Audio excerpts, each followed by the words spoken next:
दोस्तों, आने वाले एपिसोड में पति ब्रह्मचारी की कहानी एक ऐसे ट्विस्ट पर आ गई है जहां हर रिश्ता बिखरने की कगार पर है।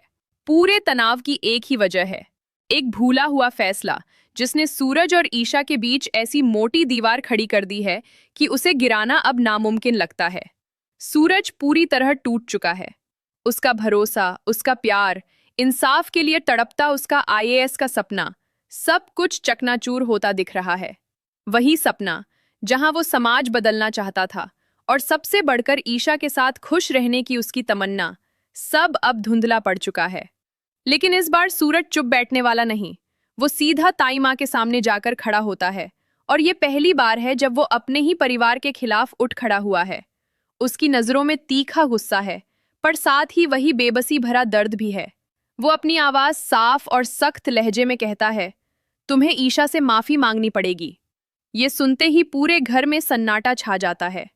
ताई माँ, जिनके अहंकार ने हमेशा ही इस कुनबे को हिलाकर रखा था, इस बात पर आद बबूला हो उठती हैं।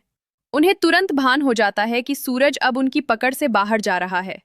लेकिन जो सबसे हैरान करने वाला मोड़ आता है, वो ये कि ताई माँ माफी मांगने से सीधे इनकार कर देती हैं। और यहीं से कहानी और भी भावुक हो जाती है।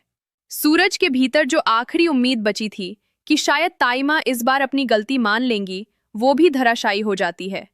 यही एक लम्हा उसे अंदर से इस कदर हिला देता है कि सब कुछ ढह जाता है। दूसरी तरफ ईशा इस आघात से बुरी तरह जख्मी है।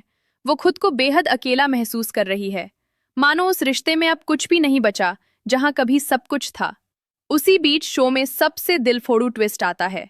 सूरज ईशा के सामने आता है और इस बार उसका अंदाज पूरी तरह से बदला हुआ है।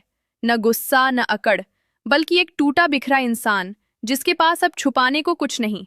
और फिर वो एक ऐसा कदम उठाता है जिसे देखकर हर कोई दंग रह जाएगा। सूरज ईशा के सामने घुटनों के बल बैठ जाता है।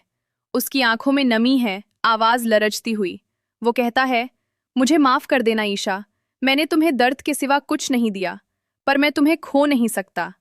ये दृश्य इतना संवेदनशील होगा कि किसी की भी आंखें नम हो जाएंगी। कुछ प्रोमो में ये भी दिखाया गया है कि सूरज ईशा को कसकर गले लगा लेता है और वादा करता है, अब मैं तुम्हें कभी अकेला नहीं छोड़ूंगा।